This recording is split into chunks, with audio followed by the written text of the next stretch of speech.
Chapter 10. Awkward Situation. Although Bruce and Nancy knew they were in a precarious spot, he remained calm and she did not panic. She sat quietly, clutching the sides of the pilot's seat. Bruce was trying his best to keep the plane straight and level. Not only were his maneuvers useless, but it seemed as if the craft were being sucked into the magnetic cloud. The plane was wobbling badly, making a forward and backward rocking motion. Nancy began to feel a little squeamish. "We must get out of here," Bruce said, his jaw set grimly. "Is there anything I can do to help?" Nancy asked presently. He did not reply for several seconds. Then he said, "Yes, I want you to work on something. You take the stick and follow my directions while I try to find out what's wrong with our flight instruments and the lights." "Okay." "Try to keep her straight and level," he said. Nancy did her best, but the magnetic influence from the inner cloud continued to toss the plane about like a balloon. Two dreadful thoughts came to the young sleuth's mind. Had the sky phantom deliberately lured them into the great cloud with the thought of causing them to crash? Or was it possible that they would remain prisoners of the magnetic mass until they died? The latter possibility made her wince, but she kept her mind on what she was doing. Nancy tried to remain at the same speed and stay straight and level. She seemed to be standing still alongside the black formation. "Anyway, that's better than falling out of the sky," she thought, trying to keep up her own spirits. Meanwhile, Bruce frantically tapped the instrument panel with his fist in an effort to unstick the indicator needles. "Any luck?" Nancy asked. "No," Bruce replied. "I'm beginning to lose control of the plane," the girl detective warned. "You'd better take over and do it fast." "Try to hold on for just a bit longer," Bruce pleaded. "I have an idea. Most of our instruments are electrically operated. The magnetic force of this cloud must be interfering with the circuitry." "What can we do?" Nancy asked.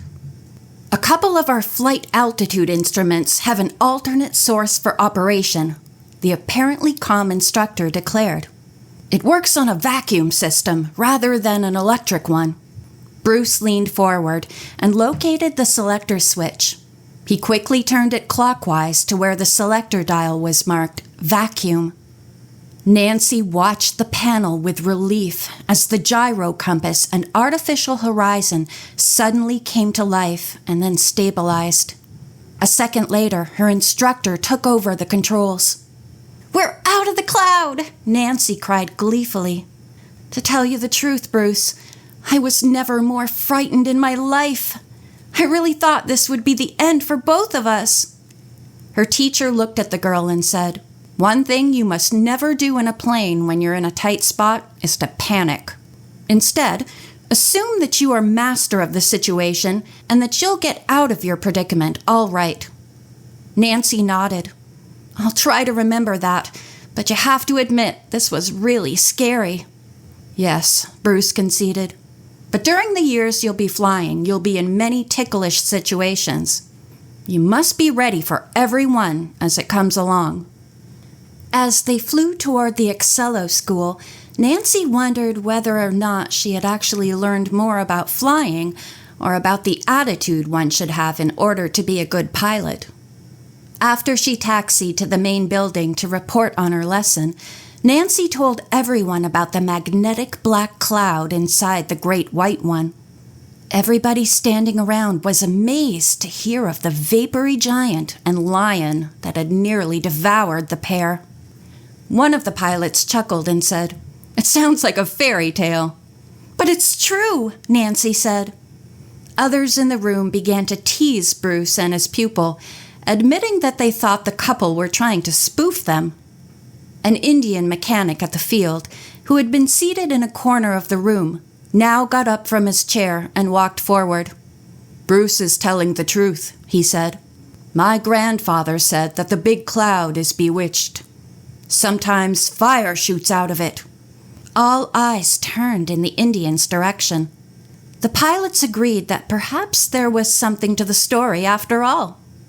Nancy asked him, "Was this due to a sudden lightning storm?" The Indian said he did not know. "I think not," he replied. "If this had been so, I believe my grandfather would have told us that. He was a student of the stars and of storms." As soon as Nancy and Bruce had filed their report, he drove her to the ranch. Pop Hamilton and some of the cowboys standing around listened with interest to Nancy's story, but none of them believed it. Chuck said, smiling, "You should have brought us a souvenir." The girl sleuth said, "Next time," and went to her room. In a few minutes, Bess and George came in. When Nancy described her adventure, Bess shivered. "What an awful experience," she said. "Didn't you just about die?" Nancy admitted that for a few minutes she had thought she and Bruce were finished. "It's a horrible feeling." George spoke up. "You'd better not let your dad hear about this," she advised. "He might forbid you to take any more flying lessons with Bruce, even if he is an expert." Nancy did not reply, and Bess changed the subject. "Have you heard about the great party that's planned for tonight?" "No," Nancy said. "There's to be a masquerade," Bess went on. "They just decided on it." Nancy glanced at her watch. "They haven't given us much time to think of costumes. I'm afraid my wardrobe is a bit meager to try doing something original with it." There was silence for a while as the girls searched for both clothes and inspiration. At last, Bess had an idea. "I'll go as a gypsy," she decided. With a giggle, she added, "I'll borrow the bedspread from my cot for a gown and take 2 rings from the drapery pole to hang over my ears. And I'll use my own bracelets." George left the room and returned in a little while with a pair of cowboy boots 3 times too big for her. "This is the first part of my clown costume," she announced. "I think Pop will lend me his big red shirt. I'll let the long sleeves hang down and cover my hands completely." The usually conservative girl said she would fix up her face with rouge and powder to complete the outfit. The other girls laughed, and Nancy said, "You'll look great. I'm going to wear this long white dress, or nightgown, whichever you want to call it, and borrow some white cheesecloth to wind around and around me." "Are you trying to be the great white cloud?" George teased. "That's not a bad idea," Nancy answered. "Actually, I thought I'd call myself the Blithe Spirit, but maybe Strange Cloud would be better." There was still an hour before supper time, so again the 3 girls sat down to decode the balance of the symbols engraved into the metal. After a little while, George called out, "I have one." "What is it?" Nancy asked eagerly. George replied, "We know the first word on the second line is under. I have the next one. I think the word is great." The other girls were excited. "Now we're getting someplace," Nancy said. Just then the telephone rang. She was next to it, so she picked up the instrument. "It's Ned!" Nancy exclaimed. "And Bert, and also Dave. Come and listen." The 3 girls crowded together as Ned said, "We have a surprise for you girls. We'll be out very soon to visit." "How soon?" Nancy asked. "Any day now," Ned replied. "Hi," came Bert's voice. "We can't wait to see you girls." George said that the ranch was a great place for a good time, and she would be glad to see them. "I'll show you all around." "Hi, Bess," Dave called into the phone. "How is everything?" When Bess did not answer immediately, he asked, "Are you there, Bess? And are you all right? I'm counting the hours until I see you." Bess mumbled into the phone, saying, "Yes, here I am. I'm fine. Bring your riding clothes," she stuttered. Ned came back on.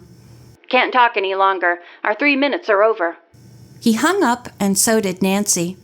She and George turned to look at Bess. Why had she stuttered on the phone? "What's the matter with you?" her cousin asked. Bess was very pale. "What am I going to do about Chuck?" she murmured. George said abruptly, "You shouldn't have been so super nice to him. He thinks now that you're in love with him." "Maybe I am," Bess said and burst into tears. End of chapter 10.